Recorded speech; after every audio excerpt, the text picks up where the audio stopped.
coal seam mining is relatively new in Australia, but according to some well-respected Australians, already it's proven to be a dangerous cowboy industry. According to the government, coal seam gas is the new, cleaner alternative fuel source of the future. Coal seam gas is a newly emerging industry in this country. It's full of new opportunities. The government has signed deals with gas companies worth up to $100 billion over the next 20 years. Much of it will be shipped off to China. But here's the thing. Most land in Australia can be mined if it sits on a natural resource, in this case, a gas field.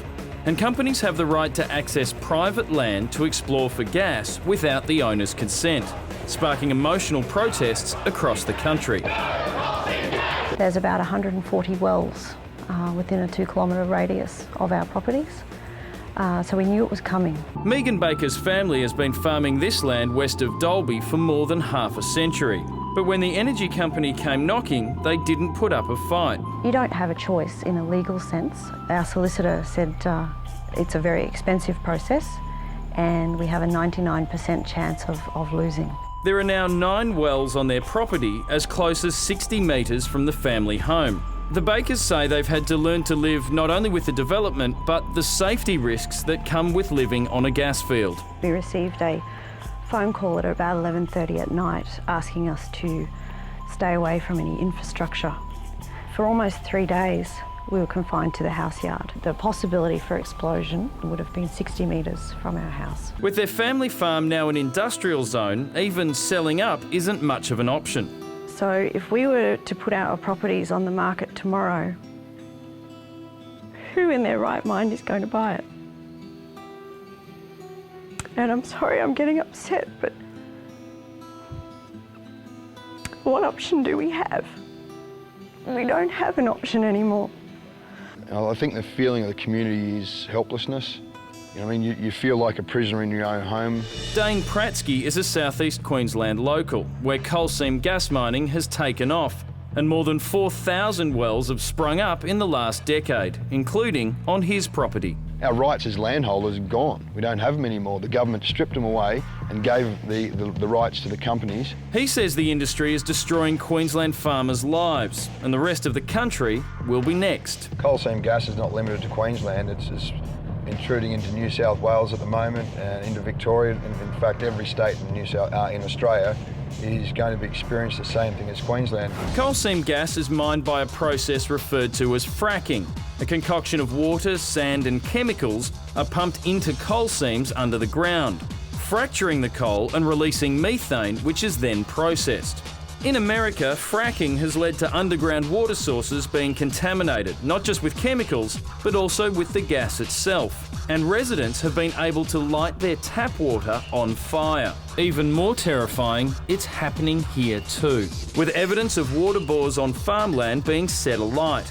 And just last month, water and methane spewed up 40 metres into the air after a gas well burst west of Brisbane. Energy company Origin is Australia's biggest producer of coal seam gas. On its website, the company says most of the chemicals it uses during the fracking process can be found in many household products. These are serious chemicals. They are not consumer chemicals, as they've often been nicknamed by the industry. Dr. MARIANN LLOYD-SMITH is a chemical expert and former advisor to the federal government, and she says energy companies aren't being honest with Australians. We probably know about half of what's being used. We refer to the whole CSG process as a toxic lottery. Last year, the Queensland Mines Minister at the time admitted to 60 Minutes even he didn't know what chemicals were used in the process. Do you know what chemicals are used? Not totally, no. Shouldn't you? It is a cowboy industry at the present time. It most definitely isn't well regulated. With so much at stake, many scientists, farmers, environmentalists and community leaders are calling for the federal and state governments to put people ahead of profits and reconsider coal seam gas. Stop this madness now. Stop it. Let's have some time to think. Let's look at the process and then come together and talk about whether this is really worth doing. You've always got to look for a brighter day ahead because you can't cope if you're not looking for that brighter future. And this problem sits squarely on the desk of Sterling Hinchliffe, who took over as Queensland Mining Minister in February this year. Sterling, your predecessor didn't know, but do you know what chemicals are used in this process, and do any of them cause cancer? Oh, I certainly do understand the chemicals that are used in the fracking process. They include chemicals that are used in a whole range of daily processes that many people will be aware of. They're used in swimming pools, they're used in the production of domestic soap. Here in Queensland, we've banned the use of BTEX chemicals, banned their deliberate use in the fracking process. They are benzene, toluene, ethylbenzene and xylene. But of those that remain on your approved list, are any of those known carcinogens?